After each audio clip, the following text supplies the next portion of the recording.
I recently came across a study from the UBC Sauder School of Business titled Cashing Out Your Retirement Savings at Job Separation. And there was some surprising figures in there.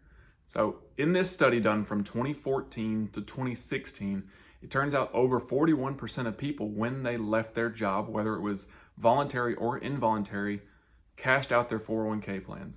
And 90% of those, so roughly 36% of people, cashed out their 401k plan in its entirety.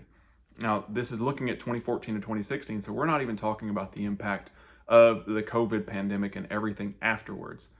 So the study doesn't go into why these people cashed out their 401k plans. It could have been, they lost their job and they needed cash to live on. Could have been paying for medical debt.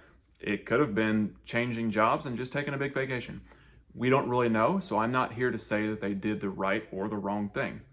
But I do think this study shines the light on there may be some misconceptions about what your options are when you leave your employer. So I think it's important for us to understand what those options are and what the impacts of those decisions might be. So the first choice, when you leave your employer, either you get fired or it's your choice, the first choice is you can cash out that 401k plan.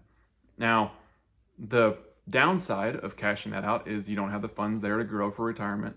But there is also a 10% penalty for anybody who is under 59 and a half that gets taxed to you. And those funds, when they get pulled out of a retirement plan, are seen as ordinary income. And so if you had $50,000 in your 401k and you left to go work somewhere else and you cash that out this year, not only do you get the 10% penalty, which would be $5,000 of tax, you also get that seen as ordinary income, which means it looks like you got a $50,000 paycheck in this year. So those are two things that are really important to understand, because if you just cash it out and you don't know that, you could be in for quite a headache come tax time. The second option is, most of the time, you can just leave those funds there in that 401k plan. A lot of times employers are not going to require you to do anything with that unless the balance is below $5,000 or $10,000.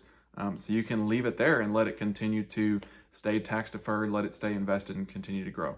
The third option is if you go to a new job, a lot of times 401ks will let you roll an old 401k into that new 401k plan. No tax event there, continues to stay invested, same thing. You can also roll it into your own IRA. So you set up an individual retirement account in your name and you can roll the funds into that as well.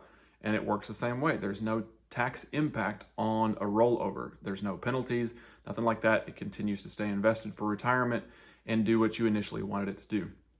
So there are three choices. There are more caveats that go with some of these things. But in all reality, there's three that typically work for most people. And really, it's just important to understand what each of the differences are, what some of the impacts are, so that if you have a job change, if you have a job loss, you can make a better decision and have that decision do what you intend it to do for you and not get shocked when it comes to tax time. Because having that extra income and that tax penalty can be a huge burden come April 15th.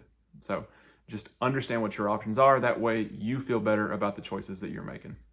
Y'all have a good one.